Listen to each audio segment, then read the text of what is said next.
नमस्कार। जैसे जैसे शिष्य के अंतर में सतगुरु का प्रेम जागृत होता जाता है, वैसे वैसे वह अपनी इच्छा को गुरु की इच्छा में विलीन करता जाता है। अंत में उसकी ऐसी अवस्था हो जाती है कि वह पूर्णतः निर्लेप होकर अहंकार को त्याग कर जीवन में आने वाले हर प्रकार के सुख दुख को गुरु की इच्छा मानकर स्वीकार करने लगता है। अपने आप को गुरु की इच्छा पर छोड़ देने को संतों ने शरण लेना और रजा या भाने में रहना कहा है। प्रेम और शरण का आपस में गहरा संबंध है। प्रेम में केवल प्रियतम ही रह जाता है। प्रेमी को अपना कोई ख्याल नहीं रहता। वह एक दास के समान गुरु के हुक्म और सेवा में रहता है और उसका ख्याल गुरु को छोड़कर और कहीं नहीं जाता। सुख या दुख कुछ भी आ जाए, उस पर कोई असर नहीं होता।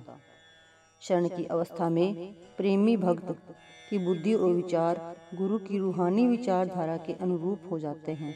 उसकी एकमात्र इच्छा अपने गुरु को खुश करने की होती है। वह निरंतर उसकी मौज में रहता है।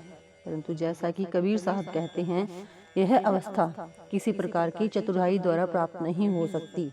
यह सच्चे आंतरिक प्रेम द्वारा ही मिल सकती है। अंतर में सतगुरु के शब्द स्वरूप में समा जाने की ऊंची अवस्था अहंकार के दूर होने पर ही मिलती है। प्रेम के बिना शरण संभव नहीं है।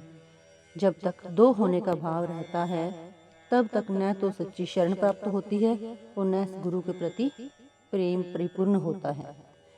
शब्द के अभ्यास के बिना शरण और प्रेम की यह उच्च अवस्था प्राप्त नहीं हो सकती। शब्द के अभ्यास द्वारा जब प्रेमी शिष्य अंतर में जाकर सतगुरु के ज्योतिर्मय स्वरूप में समा जाता है, तो प्रेम और शरण दोनों अपनी पूर्णता को प्राप्त कर लेते हैं। अंदर सतगुरु के शब्द स्वरूप में लीन होकर ही अभ्यासी शब्द या नाम के भेद को जान सकता है। जिस प्रकार मुर्दे को उत्तम वस्त्र पहनाए जाएं तो वह खुशी नहीं मनाता, उसे चिथड़ों में लपेटा जाए तो वह नाराज नहीं होता, न वह चाहता है कि उसे पालकी में रखा जाए और न ही कठोर जमीन पर लिटाए जाने पर कोई शिकायत करता है। इसी प्रकार एक सच्चा प्रेमी हर सांसारिक अवस्था को प्रियतम की इच्छा या परमात्मा की इच्छा मानकर खुशी खुशी स्वीकार करता है। वह सतगुरु के प्रेम में इतना डूबा रहता है कि आराम और तकलीफ, सुख और दुख में वह कोई फर्क ही नहीं कर पाता। शरण का मार्ग बहुत कठिन है। तन मन और सांसारिक पदार्थों से मन को हटाना आसान है, पर अपने आप को सतगुरु की मौज में राजी रखना कठिन है। शरण प्रेम की ऊंची अवस्था का नाम है। अपनी हस्ती को सतगुरु में खो देना ही प्रेम का आदर्श है और यही ध्येय शरण का भी है। कठिन होते हुए भी प्रेम और शरण का मार्ग कर्मों के बंधनों को काटने और प्रभु से मिलने का अचूक मार्ग है। सतगुरु की शरण और उनका प्रेम सब इच्छाओं को नष्ट कर देता है।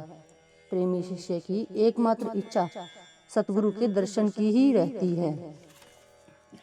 जिस प्रकार कुम्हार द्वारा पकाया हुआ घड़ा दोबारा चाक पर नहीं चढ़ाया जा सकता, उसी प्रकार प्रेम के द्वारा पूर्णता प्राप्त कर लेने के बाद फिर से जन्म लेने की इच्छा नहीं रहती। Thank you.